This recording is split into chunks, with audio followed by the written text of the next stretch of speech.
Christophe Onodibio, bonsoir. Frédéric Becbédé, bonsoir. Bienvenue chez La Pérouse pour parler de votre nouveau livre, L'Odyssée de l'Odyssée, publié aux éditions Grasset. En apparence, vous avez 50 ans, en réalité 2500. Vous êtes obsédé par l'Antiquité, vous avez même une rubrique dans Le Point consacrée à l'histoire de l'Antiquité. Vous passez beaucoup de temps en Grèce, en Italie, prix Interallié en 2007 et Grand Prix de l'Académie française en 2013. Vous dirigez Le Point, mais en fait, vous rêvez d'Homère, d'Ulysse et de Pénélope. Cette névrose, j'ai une théorie sur elle. J'ai une théorie, je pense qu'elle date de votre enfance. Comme souvent d'ailleurs les névroses. Qu'est-ce que vous avez découvert, Alors, Frédéric? dans votre livre, vous commencez par raconter un dessin animé qui s'appelle Ulysse 31, qui vous a traumatisé. Positivement traumatisé. Oui, Ulysse 31 qui était très bien fait. Comme tous les gamins nés dans les années 80, j'ai été biberonné à cette série de dessins animés. Ulysse 31 parce que ça se passait au 31e siècle. Oui, c'était en fait Ulysse dans le futur. Oui, parce que dans les années 80, ça revient aujourd'hui remarqué, mais l'espace était quelque chose qui fascinait. Puis ça s'est un peu ralenti. Et là, avec Elon Musk, tout est reparti de plus belle. Pour de mauvaises raisons, parce que peut-être que la planète est tellement en mauvais état qu'il faut un plan B, comme on dit, une planète B. Mais en fait, Jean Chalopin, qui était le créateur d'Ulysse 31, qui a aussi créé d'autres dessins animés cultes comme Les Cités d'Or, par exemple, c'était des séries de dessins animés, comme une série, mais animée. Et en fait, il transposait les épisodes de l'Odyssée dans le 31e siècle. Donc Ulysse avait un vaisseau, non pas un bateau, mais un vaisseau spatial. Télémaque était avec lui, c'est la seule différence. Mais le Cyclope, les sirènes, les Lestrygons, etc., étaient adaptés dans l'espace, parce qu'au fond, c'est exactement ce qui se passe dans l'Odyssée. C'est-à-dire, c'est quelqu'un qui se perd dans un territoire inconnu, et que ça soit la mer ou l'espace, au fond, même combat pour essayer de rentrer chez soi. Et qui veut rentrer chez lui. Et il avait un ordinateur dans son vaisseau, Shirka, qui lui disait, voilà, une sorte d'assistant informatique, ce que n'a pas Ulysse. Ulysse, il a Athéna dans l'Odyssée, qui est une sorte d'assistante aussi suprême, quoi. Ouais. Mais ma théorie n'est pas celle-là. Ça vient pas seulement de ce dessin animé. L'Odyssée, c'est l'histoire d'un guerrier qui, après la pire des guerres, la guerre de Troie, atroce, cherche à rentrer chez lui. La guerre a duré 10 ans et il va mettre encore 10 années à rentrer chez Pénélope, à Ithaque. Bon. Et vous êtes né au Havre. C'est pas du tout un endroit anodin. Naître au Havre, quelques années après la Deuxième Guerre mondiale, le Havre est une ville qui a été intégralement rasée par la Royal Air Force, donc les avions anglais, nos amis britanniques, anglais, qui ont détruit 12 000 immeubles, fait 5 000 victimes, et le Havre a été reconstruit par un grand architecte, Auguste Perret. Vous savez tout ça. Je rappelle tout ça parce qu'à mon avis, c'est votre guerre de Troie. C'est-à-dire que sans le savoir, si vous êtes si fasciné par l'Odyssée, l'Iliade et l'Odyssée, c'est peut-être tout simplement parce que vous venez d'un endroit détruit. Oui, c'est une belle théorie. Alors, moi, je n'ai pas connu évidemment cette guerre et ces bombardements, mais mon grand-père, André, m'avait raconté, lui, il était adolescent, un jeune adolescent, et notamment un épisode, en fait, toute la population du Havre s'était réfugiée dans le tunnel pour s'abriter, et le tunnel était bombardé. Et quand il est sorti, lui, des décombres, il me racontait quand j'étais petit que, en fait, on voyait la mer de n'importe quel endroit de la ville, puisqu'il n'y avait plus un immeuble, plus une maison pour faire obstruction au spectacle, quoi. Donc, il m'a raconté ça souvent. Alors après, j'ai pas fait le lien, mais c'est un joli lien. Après. Le Havre, qui veut dire le refuge en ancien français, le Havre de grâce, un havre de paix, aujourd'hui on dit ça, au fond serait donc, serait moins donc mon Ithaque que mon Ilion, Troie, parce que Troie dans l'Odyssée s'appelle Ilion, d'où le nom de Iliade, mais c'est pas mal, j'avais toujours pensé au Havre comme une Ithaque, finalement c'est peut-être ma Troie, quoi. Voilà. C'est pas mal, vous êtes... Quand on lit votre livre, ce qui est, alors c'est à la fois un compliment et pas un compliment. C'est-à-dire que votre livre raconte l'histoire de l'Odyssée. C'est comme si vous le traduisiez un peu en langage facile d'accès. En m'arrêtant de temps en temps, parce qu'Homère, il n'explique rien. Avec des citations, des comparaisons marrantes, on va y venir. Mais c'est en fait comme si vous vouliez transmettre l'Odyssée. Mais est-ce qu'il n'y a pas un risque que les gens lisent plutôt Christophe Onodibio plutôt que les 12 000 vers d'Homère, parce qu'il faut quand même se les farcir. Oui. Et est-ce que est-ce que vous prenez pas la place d'Homère, quoi? Non, je me glisse dans son sillage.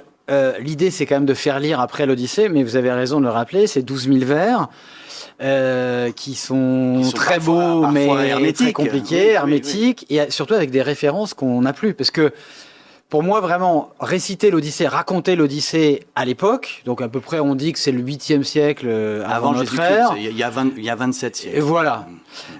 C'est un stand-up, un aède. C'est-à-dire du verbe aido, je chante, parce qu'il avait l'ancêtre de la lyre. C'est presque un stand-up. Il faut imaginer celui qu'on appelle Homère, parce qu'on ne sait pas du tout qui est Homère, qui arrive comme ça devant une cour d'enfants, d'adultes, et qui dit « Oh, muse, entre en moi !» parce que c'est la naissance de l'enthousiasme. « Entre en moi et raconte-moi, parle par ma bouche presque, et commence où tu veux. » En plus, il y a ce côté-là. C'est un truc de stand-upper. Et ensuite, il raconte toute une histoire, sauf que nous, on ne vit plus au 8e siècle de notre ère, quoique certaines personnes peut-être, et donc on connaît pas les références. Quand il dit Circé, quand il parle d'Athéna, pourquoi Athéna protège autant Ulysse, même la guerre de Troie, au fond on sait pas, vous l'avez rappelé en introduction, mais ça a été un massacre atroce. Il y a eu vraiment des massacres d'innocents, des viols horribles, ça a été une boucherie. Tuerie d'enfants. Une boucherie, exactement. Donc en fait, je me glisse dans son sillage. Mais pour qu'on lise ensuite après l'Odyssée, mais moi je m'arrête. Moi je peux m'arrêter pour expliquer une référence, m'amuser sur quelque chose qui me plaît beaucoup, parfois faire part du fait que je suis très choqué par certains passages aussi, mettre une référence à la pop culture parce qu'au fond, Ulysse, il interroge ça aussi. Voilà. Donc non, c'est pas prendre la place d'Homère du tout. C'est inspiré beaucoup de grands films qu'on connaît, comme La Guerre des Étoiles, comme Game of Thrones, comme Le Seigneur des Anneaux. Inception de Christopher Nolan. Avant l'Odyssée, il y a Inception. Ça, c'est assez l'implantation des souvenirs quand j'ai vu en fait Inception, quand ils sont dans une sorte de fumerie d'opium, de rêve. Vous savez, ils sont en Afrique et ils descendent et les gens viennent s'allonger, on les branche à un rêve. En fait, ils vivent une vie d'ailleurs de réseaux sociaux, quoi. C'est presque ça. Puis après, ils retrouvent leur vraie vie. Et ça, c'est directement l'épisode des lotophages, c'est-à-dire cette peuplade de gens très gentils qu'Ulysse rencontre, mais qui sont abrutis de drogue. Et donc, ils sont très gentils, veulent partager. Ils fument pas, ils me prennent pas dessus. C'est un fruit ou une fleur. Homère dit les deux. Et ça leur fait tout oublier. Alors, ils sont très gentils, ils ont un sourire d'extase. Et ils donnent ça aux compagnons d'Ulysse qui vont les voir. Et Ulysse, non, ils sont partis où? Donc, il va les rechercher et il voit ces gens totalement. C'est un peu flower power, mais totalement. Et ça, évidemment, Nolan s'est totalement inspiré de ça. C'est clair. Donc, c'est un texte qui a abreuvé et nourri des tonnes de romanciers. Vous dites qu'Homère est un stand-upper. Vous dites aussi à un autre endroit que c'est un DJ. Alors ça, mais en fait, c'est pas du tout de faire l'idée de faire des comparaisons gratuites comme ça. C'est que, en fait, un DJ, il travaille, et je m'adresse à un DJ, donc voilà, mais on va l'expliquer pour les autres. Oui, pour les profanes. Pour les profanes, ce sont des boucles, des boucles samplées, des samples. C'est-à-dire des morceaux de musique identiques qui reviennent. Homère, il fait exactement ça. Quand il décrit, par exemple, il y a plein de passages où il dit « Et alors, ils se levèrent au milieu du banquet » ou alors « Et alors, Ulysse devant la mer déchaînée » ou quand il décrit une femme, par exemple, elle est toujours décrite avec les mêmes mots « euplokamos » qui veut dire « aux belles boucles » ou « aux beaux tentacules ». C'est joli, parce que la chevelure, c'est aussi les tentacules du poulpe. Là, ça nous renvoie à une référence de pop culture que je vais pas retrouver pour enfants, où c'était Uma Thurman, comme la Gorgone, etc. Je pensais que vous alliez faire allusion à nos coupes de cheveux. À nos coupes de cheveux, nous sommes euplokamoi, aux beaux cheveux. Voilà. On se fait un peu des compliments.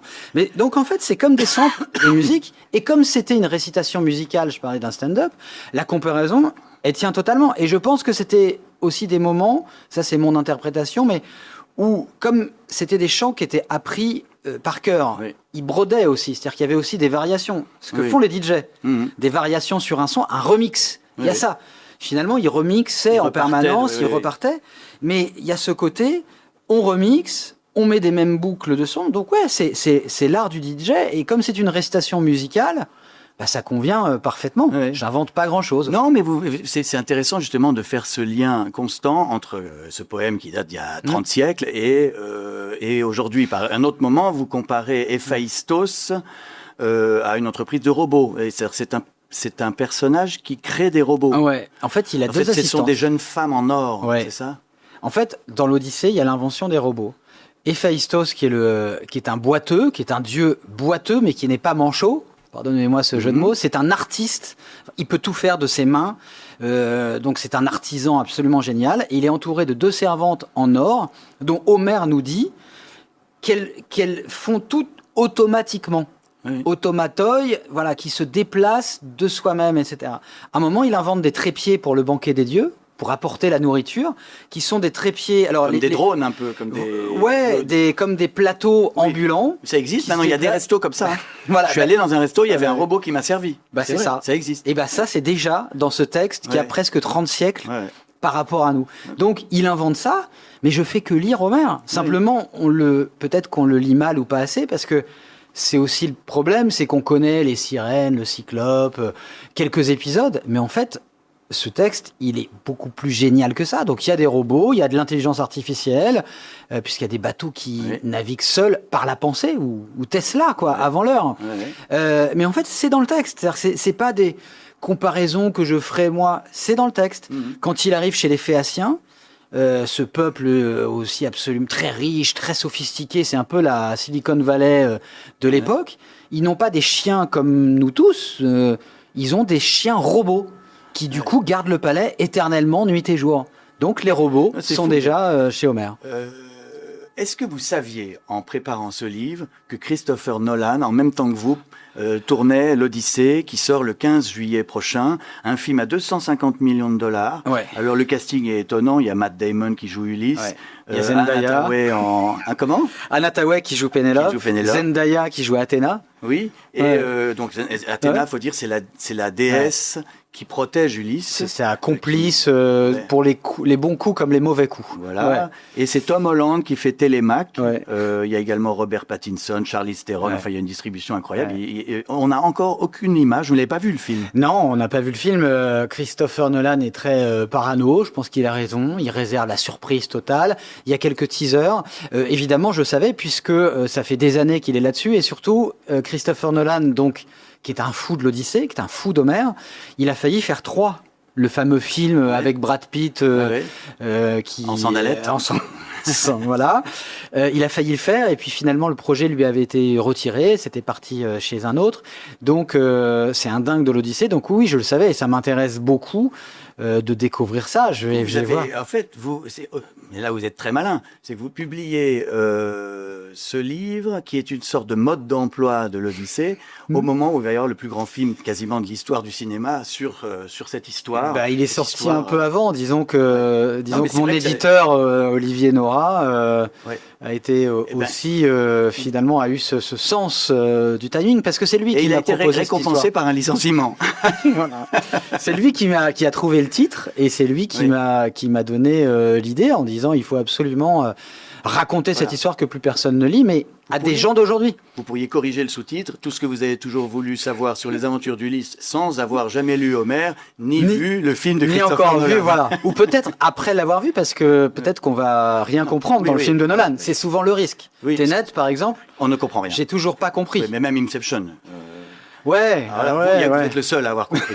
Non, l'histoire de la toupie, c'est vrai que j'ai jamais compris ce truc avec la toupie. Et je signale que au mois d'août 2026, Olivier Rollin sortira La guerre éternelle, Souvenir de Troie, qui est encore sur l'Iliade. Oui, c'est encore quelque chose qui sur Homère, qui prolonge la réflexion. On peut faire un coffret, on peut faire. Non, mais c'est très intéressant parce que. Bon, il y a eu James Joyce qui a repris Ulysse, Tesson, Sylvain Teston avait fait un petit essai sur Homère, un été avec Homère. Pierre Michon a réécrit l'Iliade. Je l'ai reçu d'ailleurs ici pour ça. Enfin, c'était pas ici, c'était chez lui, à son domicile. Mais comment expliquez-vous que tout le monde veuille s'approprier ce mythe? Puis avant lui, il y a eu Dante quand même. Oui, bien sûr. Non, mais en fait, ce mythe, l'Odyssée, je dirais, et là.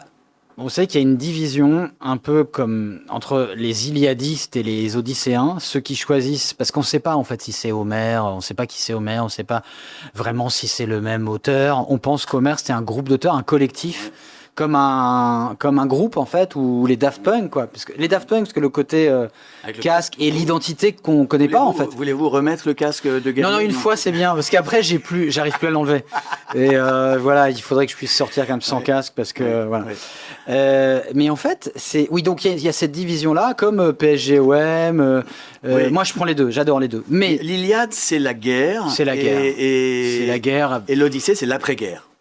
Ouais, mais l'Iliade, c'est que la guerre. L'Odyssée, c'est le retour. C'est ce qu'on rencontre sur le chemin du retour. C'est comment on reconquiert l'endroit qui a été parasité par une centaine de prétendants qui veulent coucher avec votre femme, qui rudoient votre enfant, qui vident les caves du palais. Et c'est des îles qui sont assez pauvres. Hein. Faut se mettre dans le contexte. C'est des îles, Homère d'ailleurs le dit, à un moment, il dit Ithaque, c'est pas très grand, c'est rocheux, il y a quelques troupeaux, il y a même pas la place pour faire un endroit où faire courir les chevaux. Mais en fait, pourquoi ce texte-là, plus que l'Iliade nous parle, c'est qu'en fait, le schéma d'un homme qui est perdu et qui veut rentrer chez lui, c'est totalement un vétéran d'une guerre, un traumatisé peut-être. C'est un traumatisé de guerre, exactement. D'ailleurs, il y a eu des thèses comme quoi le chant des sirènes, c'était les acouphènes. En fait, il y a des explosions, le fracas de la guerre qui fait que vous entendez des bruits, etc. Mais c'est ça, mais c'est aussi, ça pourrait être sur une nuit. Vous pouvez rentrer chez vous ou essayer de rentrer chez vous après une nuit d'ivresse. Vous pouvez rentrer de la guerre. Là, vous savez me parler. Vous pouvez rentrer des vacances et il y a des bouchons infernaux sur. Ce que je veux dire, ou alors prendre un train qui met 8 heures de retard. Ce que je veux dire, c'est que c'est un schéma, l'idée d'être perdu aujourd'hui. Puis il y a un truc d'époque. Aujourd'hui, on vit dans une époque totalement déboussolée. Il y a des tas d'inventions dont on ne sait pas où elles nous mènent. Comme dans l'Odyssée. Comme dans l'Odyssée. Donc, il faut apprendre à naviguer par temps de brouillard, par temps de tempête. Et Ulysse est le meilleur guide. Mais il y a ça, il y a du désir dans l'Odyssée. Il y a des... plus que du désir, il passe quelques années. Chez Calypso, 7 ans, et 1 an chez Circé. Oui, quand même. Et alors, il va aussi chez une dont vous êtes un peu amoureux. Nausicaa. Oui, vous aimez beaucoup Nausicaa. Ah, j'aime beaucoup, parce qu'il ne se passe rien entre Nausicaa et Ulysse. C'est platonique. C'est platonique, mais elle est très touchante. Elle se balade toute nue devant lui. Ça, oui, alors... Et même elle embrasse des femmes et elle s'étale de l'huile d'olive. Elle s'étale de l'huile d'olive sur les seins. Oui, parce qu'en fait, elles font une lessive. C'est curieux, les princesses font la lessive. Ah oui. Non, après l'huile d'olive, c'est-à-dire que... Non, là, il faut expliquer un peu, parce que c'est très beau. C'est très beau. Je salis tout. Je finis de répondre à votre question d'abord. Donc l'image du retour d'un homme perdu, ça marche toutes époques. Écoutez, un type aujourd'hui qui passerait 10 ans à rentrer chez lui et passerait 7 ans chez une autre, je ne suis pas certain qu'il soit très bien accueilli. Oui, mais ça se passe dans un endroit qui s'appelle le nombril de la mer, c'est-à-dire au milieu de l'océan, donc personne ne sait. Même les dieux, quand ils vont voir Calypso pour lui dire il faut que tu le libères, il faut qu'il puisse rentrer chez lui, même le dieu Hermès qui a des sandales ailées dit putain, mais c'est un temps fou pour y aller dans cet endroit. Donc c'est vraiment, personne ne peut savoir. Et Calypso, ça veut dire je cache, je dissimule, Calypto en grec. Donc en fait, Ulysse, il est vraiment invisible, quoi. Personne ne sait où il est. Il y a ça. Il y a l'idée aussi que un roman, la reconquête en fait d'un endroit où en fait les gens ont pris votre place, ça parle à tout le monde. Vous êtes absent, hein, qui va à la chasse perd sa place, disait l'autre. Là, ça dure 20 ans quand même. Il y a cette expérience de la guerre qui fait qu'aujourd'hui que la guerre est à nos portes, quand même, tout le monde parle de ça, ça résonne. Et puis surtout, ça parle de tous les grands thèmes, plus que l'Iliade encore. Toutes les expériences qu'on fait dans une vie d'homme, l'amour, la naissance, la transmission, ce qu'on transmet à nos enfants. Lui, quand même, il part à la guerre quand Télémaque... C'est le livre de tous les livres. Le deuil, la fidélité, l'infidélité, la vengeance. Et puis cette idée que peut-être le rêve, la drogue. Oui, il y a tout. Non, mais peut-être qu'on est plus amoureux quand la personne n'est pas là.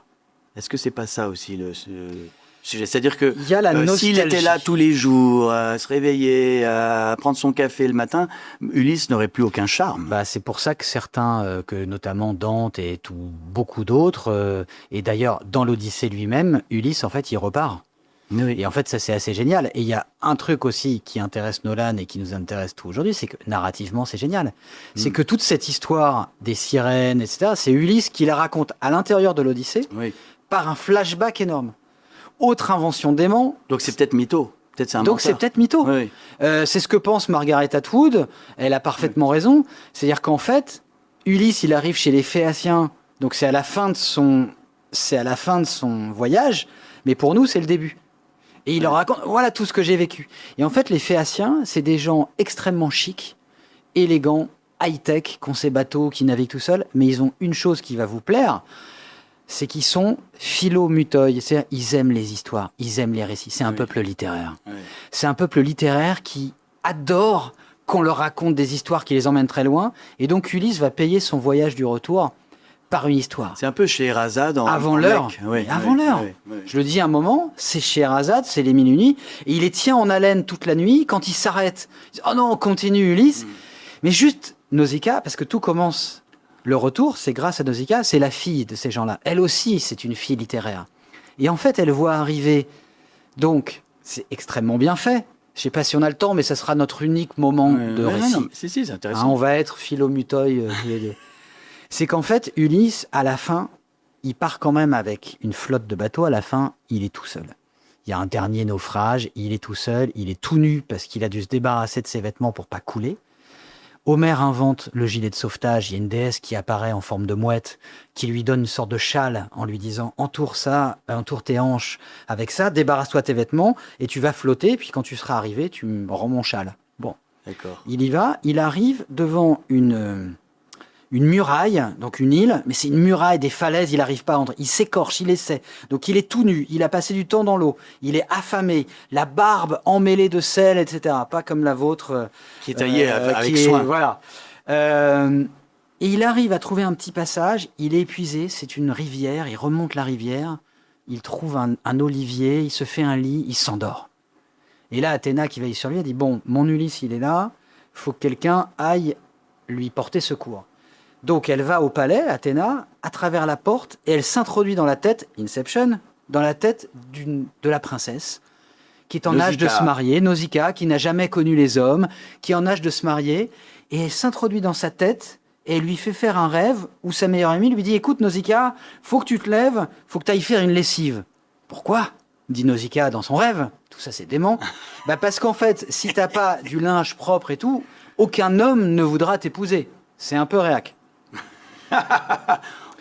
Donc, c'est une autre époque. Voilà. C'est une autre et époque. donc elle se lève avec l'obsession d'aller faire la lessive.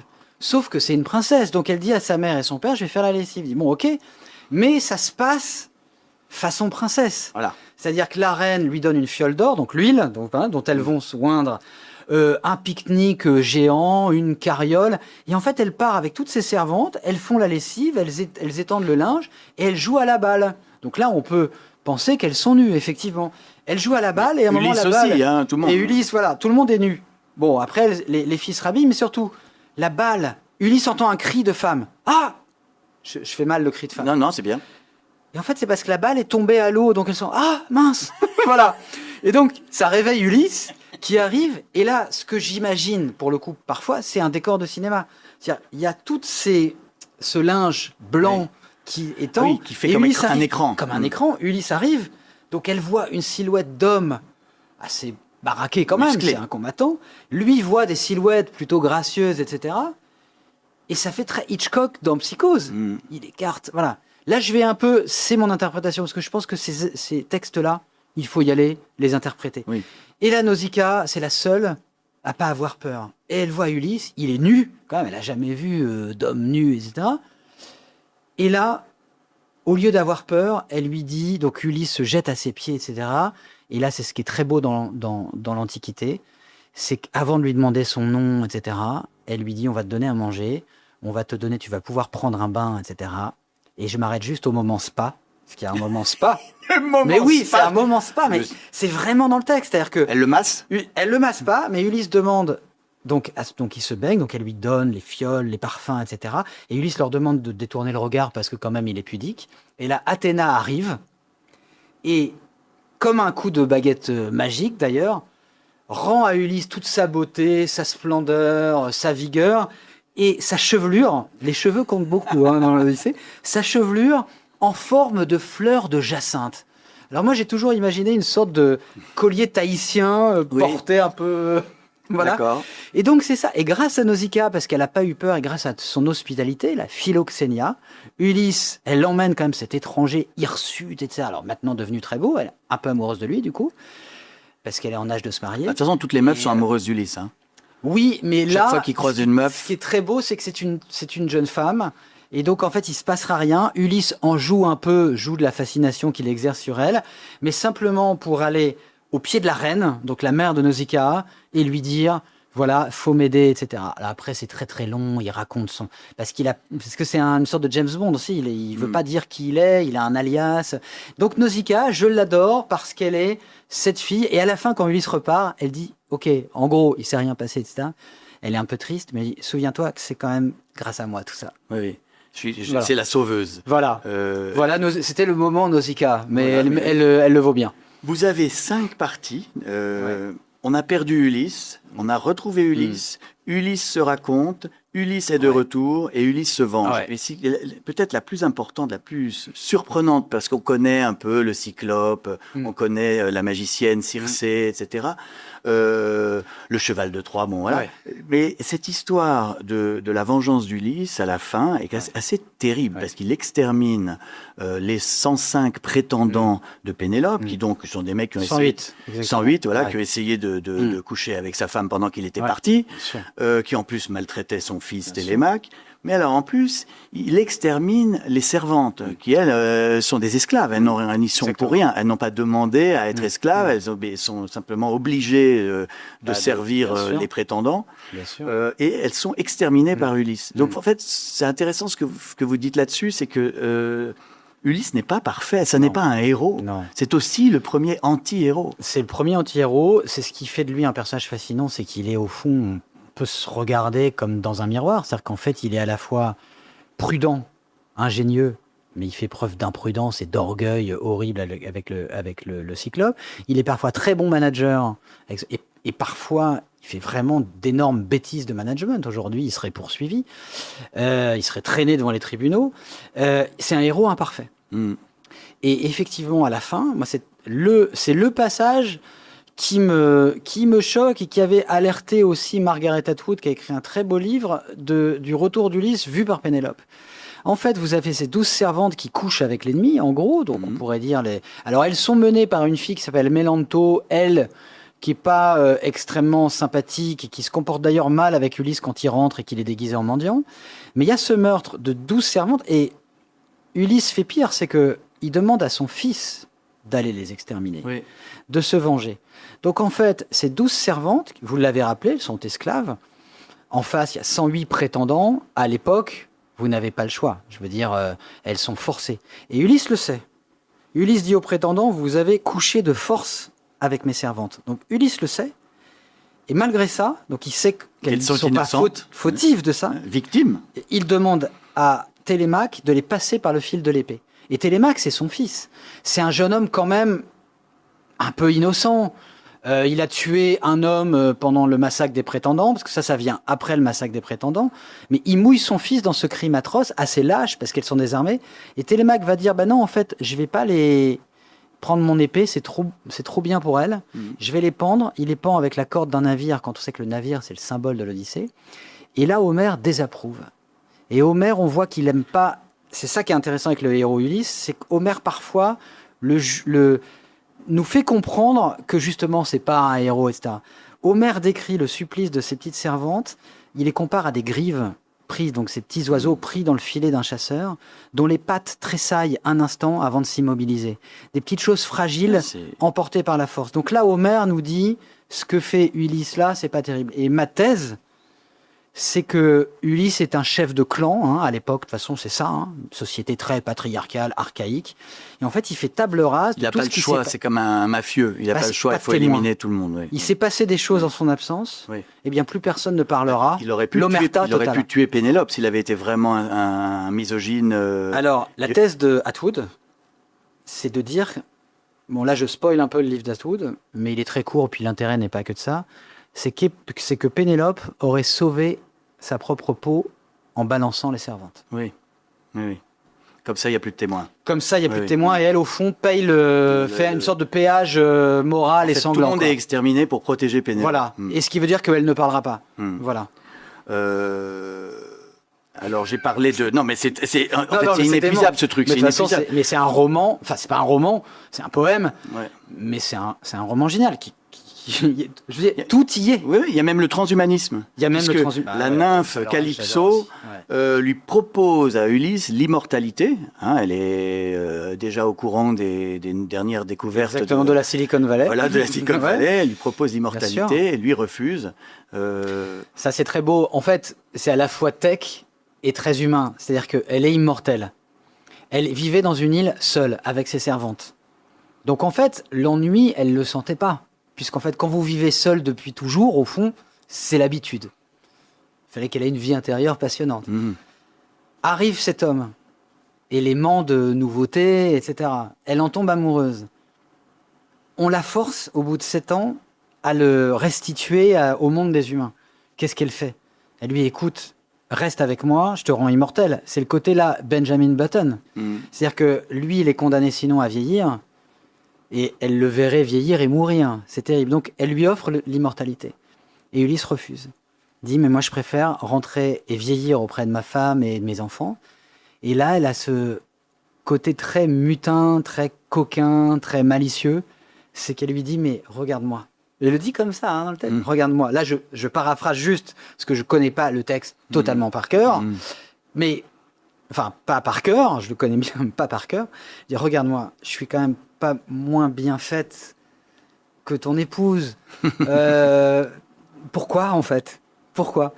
Et là, c'est là qu'Ulysse fait cette réponse. Et ce qui est génial, c'est qu'elle est prête, c'est une femme amoureuse qui est prête à mettre sans dessus-dessous les lois de l'univers, parce que promettre l'immortalité à un mortel, un humain, voilà. Un vulgaire guerrier de Troie. Et elle fait mieux quand Hermès dit, mais tu vas rendre Ulysse. Là, c'est la première féministe. Alors, Homère n'utilise pas le mot, mais c'est la première tirade féministe qu'on a. Elle dit, mais attendez, vous, les mecs divins, les dieux mecs, vous pouvez aller à votre guise, tomber, coïter avec des mortels, qui soient garçons ou filles. Il y en a même un que Zeus, un garçon que Zeus carrément a emporté, a mis sur l'Olympe. C'est un mortel, il lui donne l'immortalité et il deviendra les chansons des dieux, celui qui sert à boire, etc. Sans demander à personne. Il dit, et nous les femmes, en fait, on n'a pas le droit. Et là, il fait une liste de femmes déesses qui ont été punies pour avoir aimé un mortel. Elle dit, c'est quand même fou ce désir asymétrique, cette oukase qui fait que nous, les femmes, on n'a pas le droit d'aimer qui on veut et de coucher avec qui on veut, alors que vous gênez pas. C'est la première féministe. Mais exactement. Ouais. Donc il y a tout ça. Ça s'appelle pas encore féministe, comme l'IA s'appelle pas encore l'IA. Non, bien sûr. Mais en fait, c'est déjà là. Et c'est pour ça que ce texte qui nous parle aujourd'hui, c'est qu'à n'importe quelle époque, on y trouve des choses de notre époque. Il structure en fait tout l'imaginaire occidental depuis 3000 ans. Et puis même planétaire, parce qu'au fond, je pense que ça serait intéressant. D'ailleurs, les Indiens ont d'autres grandes épopées, etc. De voir aussi, à mon avis, il y a des gens très savants qui ont fait des comparatifs entre l'Odyssée et puis le Ramayana, ou la Bhagavad. Voilà, il y a des points de contact aussi, parce que ça parle en fait à n'importe. C'est pour ça que les mythes qu'on est tous, c'est que la mythologie plaît aux enfants et aux adultes. C'est que ça parle aujourd'hui. Et on revisite éternellement. Donc, vous donnez sûr. l'exemple de la phrase de Dark Vador dans La Guerre des Étoiles, quand il dit « je suis ton père », et que l'autre fait non, et puis assassine son père. Exactement. Il y a cette scène... ça, c'est Oedipe, et puis il y a ça dans l'Odyssée. Les retrouvailles, il l'assasine pas, mais les retrouvailles, à un moment... parce que dans Dark Vador, il enlève son casque. Vous vous souvenez, il va mourir. Dark Vador enlève son casque. Et là, il voit son fils qu'il n'a jamais connu. En fait, Skywalker, c'est Télémaque. Il n'a jamais connu son père. Son père est parti faire la guerre, alors du mauvais côté pour Dark Vador. Et c'est le père qui dit à son fils qu'il n'a jamais connu, « Je suis ton père ». C'est bouleversant, c'est très beau. C'est les premières retrouvailles à Ithaque et se font entre le père et le fils. Je suis sûr que ça vous émeut, ça, forcément, Frédéric. Nous avons un jeu dans cette émission, c'est devine tes citations. Je vais vous dire des phrases de vous, tirées de tous vos livres, et vous devez me dire dans quel livre vous avez écrit cette phrase. Exercice pour vérifier que vous n'avez pas encore Alzheimer. Un couple, c'est la guerre, tu verras quand tu seras amoureux. Plongée. Et c'est vrai que Et c'est même le début. Ouais. Et Ouais. je trouve que c'est amusant de voir que ça, c'est donc votre Grand Prix du roman de Ouais. l'Académie française en 2013, donc il y a 13 ans. Et déjà, il y a 13 ans, un couple, c'est la guerre. C'est-à-dire que vous étiez déjà homérique. Ben Hein? oui, oui. De toute façon, ça fait presque 40 ans maintenant que je suis plongé dans le disque. Oui. Ben, Et oui. vous lisez Et le grec ancien, alors. et un des personnages s'appelait. J'en fais toujours. Oui. En fait, j'en ai fait beaucoup. Oui, oui. Mais pas comme Montaigne et les grands savants de la Renaissance qui parlaient latin et qui parlaient grec ancien. Je ne parle pas grec ancien ni latin. Mais pour ce livre-là, parfois, il y a plein de traductions qui existent, mais j'avais besoin d'aller voir. Ça c'est génial, vous qui aimez les mots. Quand un grec de l'époque, donc devant la Haide, entend Circé. Nous, Circé, on entend ensorcellement, magicienne, etc. Kirké, pour un grec ancien, c'est l'oiseau de proie qui tourne autour de votre tête, etc. Et c'est l'anneau qui enserre sa proie. Donc quand il arrive chez Kirké, Il se méfie. voilà, nous on le sait pas. Calypso, pareil. Donc je revenais en fait sur certains mots avec mon grec, parce que maintenant tout en plus est en digital, etc. Et donc pour regarder, retraduire aussi un peu. Parlez Voilà. beaucoup d'adjectifs qu'utilise Homère pour qualifier Ulysse, qui est Polytropos. polutropos. Ouais, Et ça en fait, polutropos, ça veut dire aux 1000 tours et des tours. Oui, trope comme un trope dans la langue française, c'est le tour. Mais en fait, c'est aussi... En fait, Ulysse, ce qui est génial, et l'expression française reprend ça, c'est qu'avoir 1000 tours dans son sac, ça se dit pour quelqu'un de très malin, mais aussi de faire des tours au sens le plus immédiatement physique, parce qu'il fait des tours dans l'eau pour revenir vers chez lui. Ouais. Donc en fait, on le traduit, certains aux 1000 tours, moi j'aime bien dire aux 1000 tours et des tours, et certains, par exemple, il y a une traduction récente aux États-Unis où ils le traduisent par compliqué, complicated. Ulysse est compliqué. Complicated Non. man. Alors, c'est vrai qu'il est compliqué dans sa tête, Ulysse, mais je trouve qu'on perd, On perd quelque le chose. côté physique des Ouais. tours et des Ouais. tours. On peut dire aux 1000 ruses, mais le tour et des tours et garder le côté Oui, oui. concret du tour, Oui, parce quoi. que c'est un itinéraire. Ben voilà. Une autre citation de vous, attention Christophe. Et puisque je me souviens d'elle, c'est que je l'ai vue ailleurs.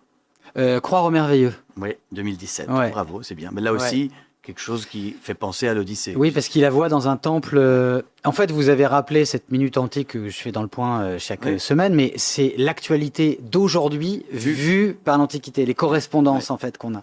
Donc Oui, mais là, je vous effectivement, dis que voilà. non seulement vous faites ça, mais qu'en plus dans tous vos livres, il y a déjà l'Odyssée. Ouais. En fait, bref, Parce vous que là, il est- radotez complètement. mais Oui, peut-être, mais c'est vrai que je trouve ça magnifique, ça vous habite, en inépuisable. fait. Ouais, c'est marrant, c'est un marrant. peu mon. Ouais, je vis avec ça, C'est- je me sens bien. C'est comme C'est l'eau. votre rosebud. Voilà. Oui, c'est comme l'eau. C'est comme j'adore Oui. me baigner, sauf quand je peux pas, quand mon médecin me l'interdit. Ouais. Mais j'adore me baigner. Mais c'est pareil, c'est comme l'eau. C'est-à-dire dès que j'y retourne, je me sens bien. Puis ça parle de nous et ça parle en même temps. Et puis ça donne un recul par rapport à l'époque, mais on est dans l'époque en même temps. Donc je me sens bien dedans. C'est mon bain de jouvence, mon sérum. Voilà. Autre phrase. Aujourd'hui, le paradis est à portée de carte bleue. Désagrégé. C'est la première phrase de désagrégé. Birman. Ah oui, c'est vrai. Oui, pardon. Oui, Je vous ai eu. Oui. Sur l'île, ils sont sur une île en Thaïlande. Oui. Et c'est assez marrant parce que la phrase suivante, donc la première phrase c'est aujourd'hui le paradis est à portée de carte bleue, et la phrase suivante c'est peut-être pour ça que ce n'est pas le paradis. Ouais, bien sûr. Prix Interlier 2007. Bah, de la même manière que on dit que le monde est à portée de smartphone, Oui. c'est pour ça que ce n'est pas le monde. C'est pas le- Donc voilà. Mais alors, c'est marrant parce qu'à cette époque-là, c'est l'époque où on s'est rencontrés. Exactement. Vous aviez. De mon premier texte dans la NRV. Ouais, Mm. vous cherchiez un ailleurs. Vous étiez, vous auriez pu devenir un écrivain voyageur, Ouais. un travel writer, Ouais. comme Sylvain Tesson, comme d'autres. Et finalement, non. Finalement, vous avez fondé un foyer, une famille. Et Oui. puis, vous avez été coincé à Paris. Oui, mais l'ailleurs, je l'ai trouvé. Alors c'est vrai qu'à un moment, j'ai eu l'impression, enfin ça serait bête de dire qu'on épuise les charmes du monde, etc. J'aime toujours voyager, etc. Mais j'ai préféré explorer, trouver l'ailleurs vraiment ultime sous la surface de l'eau, Ouais. c'est-à-dire vraiment descendre, parce que c'est un plongée autre sous-marine. monde, Ouais. qui est notre monde, mais qui est un autre monde, Ouais. absolument dingue Oui. et silencieux. Ce qui est Ouais. ce qui est Et pas vous mal. faites toujours des plongées Ouais, toujours. J'adore ça. en profondeur. J'adore ça. Oui, là, non, je vais pas parler Mais de ça. si. Mais oui. Et Là, par exemple, vous avez. C'est quoi votre record de profondeur? Non, là, par exemple, je viens de passer un diplôme pour avoir officiellement le droit de plonger à certaines profondeurs. Mais je mets un bémol. Je ne suis pas. Il y a des gens qui aiment vraiment ce qu'on appelle la plongée profonde, c'est-à-dire 100 mètres, plus de 100 mètres, Ouais. etc. Là, ça suppose d'être très bon en maths, même s'il y a des ordinateurs. Ça devient quelque chose de très technique. C'est-à-dire, vous descendez avec 2 bouteilles, au moins. Il faut changer la bouteille sous l'eau. Il faut faire extrêmement gaffe à tous les protocoles respiratoires, etc. Et ça, comme ça reste quand même un plaisir et un moment où j'aime bien rêvasser, j'ai pas envie de m'ennuyer. Ouais. Mais disons que 40 mètres, ça, on peut le faire sans être dans tous ces... Alors, il faut respecter certains paliers de sécurité. Mais donc, ça a été cet ailleurs-là qui a commencé quand j'écrivais Plongée, en fait. Et puis, retravailler en profondeur l'Odyssée, tous ces textes-là, parce que c'est vraiment un ailleurs familier, et ça m'apporte presque plus de satisfaction pour le moment. Hein. Après, je pense que je recommencerai. Je cherche un rapport, mais c'est peut-être que l'Odyssée, c'est le sous-marin de l'Europe, quoi. C'est-à-dire que c'est l'histoire qui fonde cette civilisation. Déjà, et donc, en fait, quand on explore l'Odyssée d'Homère, c'est comme si on prenait des bouteilles et qu'on plongeait dans un monde. Il y a ça, déjà, c'est un livre archipel, donc c'est une navigation déjà dans l'eau, hein, puisque chaque chapitre, j'allais dire, chaque champ contient ses îles. Il y en a, voilà. Qu'à chaque fois, une île est un monde inconnu à explorer. Et puis, revenir vers chez soi, parce que Ithaque, pour moi, c'est une image, c'est une métaphore. Votre Ithaque, elle serait du côté du Pays Basque. Pays Basque, ouais. Et en fait, ça, c'est extrêmement important. Revenir à Ithaque, c'est pas juste revenir à l'endroit où on a régné, où on est né pour Ulysse. C'est peut-être l'endroit aussi... Certains ont des patries imaginaires. Ils ne sont pas forcément nés à un endroit, mais se sentent bien et veulent mourir dans un endroit. C'est aussi Ithaque, l'endroit où on a envie de finir, où on se sent bien, on a besoin de revenir. Et chacun a son Ithaque. C'est une image, en fait. Voilà. Sauf que lui, cet enfoiré, il repart. Oui, alors malgré lui, chez Homère, et parce qu'il s'ennuyait chez Dante, et chez Kazantzakis, l'auteur de Zorbal grec, en fait, il s'ennuie. Et ça va, quoi. Le retour au foyer, il faut repartir. Voilà. Je leur livre, je leur donne, je leur laisse cette responsabilité. Alors, une autre phrase, lire, c'est faire la guerre et l'amour. Où avez-vous écrit ça? Lire, c'est faire la guerre et l'amour. Alors ça, je sais pas. Je sais plus. Trouver refuge. D'accord. 2022. Ah ouais. Vous avez écrit 2 romans sur le mont Athos. Il y avait Interdit à toute femme et femelle, 2002, et Trouver refuge. Ouais. C'est vrai que c'est... Peut-être que vous êtes un moine contrarié. Vous auriez peut-être été heureux avec une robe noire mais je suis heureux en haut du mont Athos. Je suis heureux qu'on ajoute contrarié. Ouais. Voilà. Non, il y a... Mais vous le savez, il y a dans l'écriture, c'est dans pas la votre littérature... Ithaque, le mont Athos? Alors, dans Trouver refuge, c'était l'Ithaque. C'est-à-dire, quel endroit, vous avez 2 heures pour faire vos valises parce que vous êtes menacé de mort. Ouais.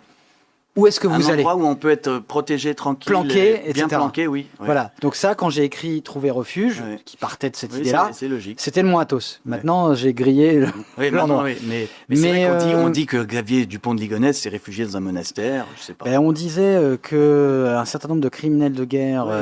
J'étais allé sur le mont Athos, j'étais allé au monastère serbe. Et il m'avait dit que Karadzic était là-bas. J'avais écrit ça dans Interdit à toute femme. Ce qui fait que, comment s'appelait-il SAS Gérard de Villiers m'avait contacté pour savoir si c'était une vraie info, parce qu'il bossait sérieusement, parce qu'il était en train d'écrire un truc qui s'appelait Sur la piste de Karadzic. Et j'ai dit, oui, donc je lui avais confirmé que les moines m'avaient même dit qu'ils avaient après désinfecté, j'allais dire, à l'encens, purifié l'endroit après le départ de Karadzic. Parce qu'en fait, c'est un lieu vraiment où on pouvait se planquer. Parce que c'est un maquis, et puis les monastères fortifiés. Et puis ils ne parlent pas. Et les gens ne parlent pas. Et on change de nom quand on arrive sur le mont Athos. Donc contrarié, parce que oui, ça m'a toujours intéressé. C'est ce côté, mais la solitude qu'on aime dans l'écriture aussi, dont on a besoin. Et en même temps contrarié, parce que je suis très heureux d'être dans une famille, et entouré de mes enfants et de ma femme, et... dans mon Ithaque, qui est pour l'instant Paris. Voilà. Dans une autre phrase, et ça c'est alors vraiment intéressant, ça prouve que c'est votre obsession. Faut-il vraiment raconter la mythologie aux enfants qui s'amusent dans les vagues? Oui, ça c'est dans Mer intérieure. Voilà, parce qu'il se passe plein de choses dans les vagues. 2025. Oui. Oui. Ça prouve quand même que tout ça, ça vous travaille depuis un bout de temps. Oui, mais est-ce qu'on finit pas par se définir par nos obsessions qui peuvent varier, mais qui sont nos piliers, voilà. Oui, et puis c'est intéressant dans votre cas parce que vous dirigez donc les pages culturelles. Oui, non. Parce que tout à l'heure vous avez dirigé le point, je co-dirige. Enfin, je suis pas le directeur du point. Le point et adjoint, et notamment les pages culture. Et donc c'est un travail très prenant. Vous êtes dans le monde, dans la société. Vous baignez dans un vous occupez d'un média important. Ça j'ai toujours aimé. Et en même temps, votre obsession, c'est partir, voyager, revenir dans le temps, et la solitude. Mais j'ai très peur de l'idée, pour l'instant, de l'écrivain totalement coupé du monde, parce que je trouve qu'on se nourrit aussi de ça, et que je vais pas parler de mission de l'écrivain, mais en tout cas, par rapport à ses contemporains qui le lisent, c'est une façon de raconter le monde. Et j'ai toujours trouvé, même dans les interviews, même sur France Culture, etc., des grands écrivains, quand vous avez Don DeLillo, Salman Rushdie au micro, que c'est souvent plus intéressant que d'autres spécialistes. Quand ils parlent de l'actualité, ils en parlent beaucoup mieux, c'est beaucoup plus profond, leur regard sur le monde est beaucoup plus intéressant. Donc, j'ai lu dans Le Point de ce matin, vous aviez rencontré David Hockney en 2011. C'était formidable, c'était génial. Vous allez le voir en Normandie. Dans son refuge normand, lui aussi dans son refuge normand, dans sa nouvelle Ithaque. Et il était là, il me disait, qu'est-ce qu'il me reste à faire ? Peindre et fumer. Parce qu'en fait, il voulait pas choisir. Et il était là pour peindre l'arrivée du printemps. Il dit, au fond, on passe du temps à faire plein de choses, etc. Moi, j'ai envie de peindre. Et donc, pendant une année, il a peint sur son iPad, parce qu'il peignait avec son iPad, le passage des saisons. Et il disait, j'entends les gens dire, faut aller dans l'espace. Mais je leur dis, mais les gars, dans l'espace, en fait, on y est. Parce que là, en ce moment, la planète Terre tourne et on est dans l'espace. Donc il disait, les gars, on y est, regardez ce que vous avez sous les yeux, vous devez penser tout de suite à l'espace. Il était formidable. Génial. Et puis c'est la plongée, c'est A Bigger Splash, c'était l'eau, les piscines, l'eau, le désir, voilà.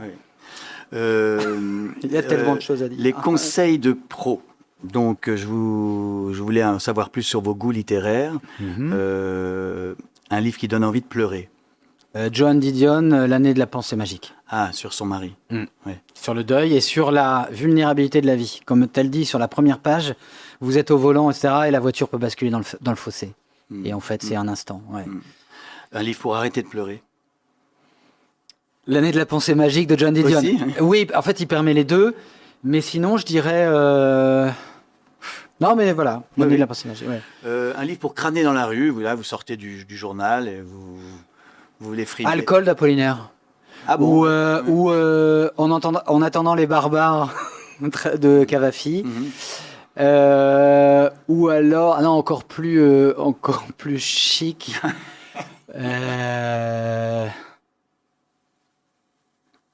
Qu'est-ce que je pourrais... le dernier Gisbert, comme ça, il va être content. Je cherchais un texte dans les belles lettres. Il y a des traités d'astronomie très savants dans cette aux belles lettres, couverture jaune, etc. Mais bon, c'est limite parce que ça fait un peu poussiéreux. Voilà. Mais pas bête. Mais c'est vrai qu'avant, est-ce qu'on crâne encore dans la rue avec un livre en poche ? Nous, on faisait ça. Peut-être dans les trains. Exactement. Dans les trains. Un livre qui rend intelligent. Tous les livres rendent intelligent, même les plus simples. Ah oui. Le Petit Prince. Ah, Le Petit Prince, oui. Le Petit Prince. Le Petit Prince, oui. Le Petit Prince. Ouais. Un livre pour séduire. Alors pareil, est-ce qu'on séduit avec un livre ? Ça dépend qui. Tendre et la nuit. Oui. C'est marrant, vous n'êtes pas le premier. Ouais, Tendre et la nuit, Scott Fitzgerald. Oui, parce que c'est un beau titre. Mais c'est une histoire d'amour très, très, très ratée. Oui, mais justement, il vaut mieux justement étudier ce qui peut. C'est mieux que Mignonne, allons voir si la rose de Ronsard, qui ne passe plus. Non, ça passe pas. Puis qui est quand même un type qui dit dépêche-toi parce que ça va faner. Alors que Tendre et la nuit, c'est plutôt. On sait que c'est compliqué, que ça peut ne pas durer, et c'est très beau. Et puis il y a une égalité devant la fatalité. Oui. Un livre que je regrette d'avoir lu. Alors, honnêtement, je regrette pas d'avoir lu des Des livres, parce que regretter d'avoir lu, ça voudrait dire avoir appris quelque chose qui valait mieux ne pas savoir, ou de s'être ennuyé. Et dans ce cas-là, moi, quand je m'ennuie, j'arrête. Par exemple, L'homme sans qualité, je n'ai jamais réussi à le lire. Pourtant, il paraît que ce n'est pas un livre sans qualité. Mais voilà. Beaucoup de gens ici ont dit que c'était le livre qu'ils Ulysses de n'arrivent Joyce, pas à finir. Ouais. par exemple. Ulysses de Joyce, c'est difficile. Je n'arrive pas. Je devrais aimer. Il y a tout pour que j'aime et je n'arrive pas. Et après, je pense que les livres sont aussi faits que on peut sauter on les pages abandonne. aussi. On peut, tout à fait. Ouais. Un livre que je fais semblant d'avoir fini, justement, c'est peut-être encore Ulysse. Oh non, je fais pas semblant d'avoir fini. Je viens de vous dire en plus qu'il y a 2 livres que j'ai abandonnés, peut-être parce que voilà, ça viendra. Et puis il y a des livres qu'on lit aussi à des moments. Parfois, c'est pas les bons moments. Et il y a des livres qu'on lit, qu'on aime quand on est jeune, qu'on n'aime plus du tout après. D'autres qu'on finit par aimer à chaque âge aussi. Donc peut-être que je finirai par aimer ces 2 livres. Et que je fais semblant d'avoir fini. Bah non, je vous ai répondu. Non. Je fais pas semblant parce qu'en fait, si je les ai pas finis, je le dis, j'ai abandonné. Voilà. Bon, soyons plus positifs. Ouais. Un livre que j'aurais aimé écrire. Oh, je pense 30 ans et des poussières.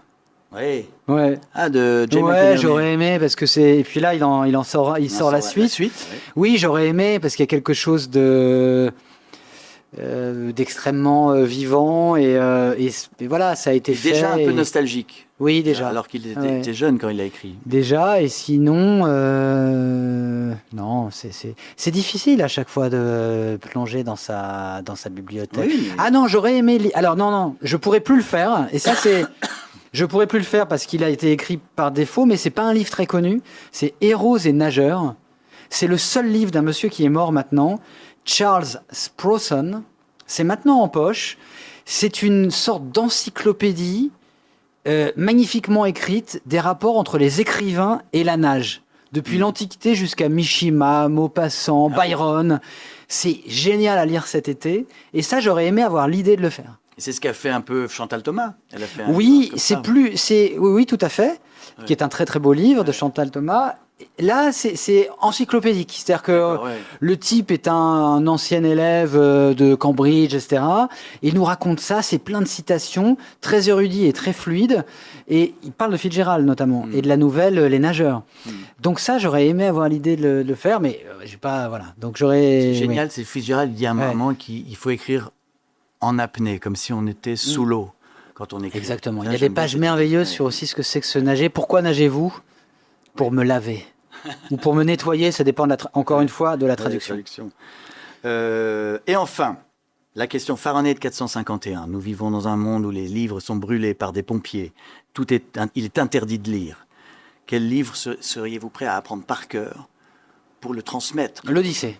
Et là, mais vraiment, mais sincèrement. 12 000 vers. Oui, parce que si on devait effectivement tout brûler, et l'Odyssée, il y aurait des raisons pour des gens qui seraient des disciples de la censure, parce qu'il y a des choses justement qui sont pas à mettre entre toutes les mains.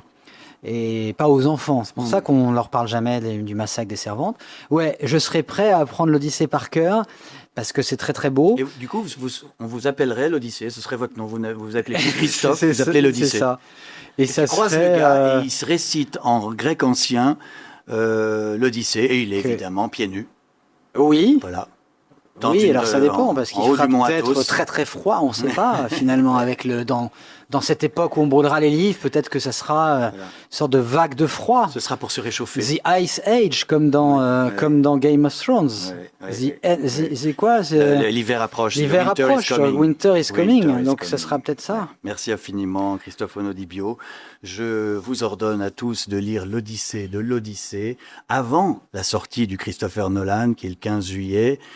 C'est aux éditions Grasset, cette maison que nous avons tous les deux quittée à regret. Et ça se passe comment d'ailleurs de publier chez Grasset en ce moment Moi, c'était mon premier livre chez Grasset, parce que c'était une idée d'Olivier. Donc, dans les émissions, on vous demande ce que vous en pensez. Et donc, on vous parle plus de Grasset que de Homer. Non, plus maintenant. Et puis, non, on a voulu me faire commenter à un moment des phrases qui étaient dans la presse, etc. Et j'ai dit, écoutez, je préfère commenter. Oui.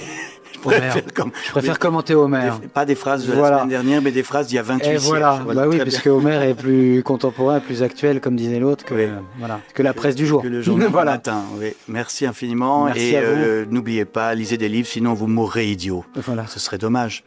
Bonsoir. Super. Bon, c'était...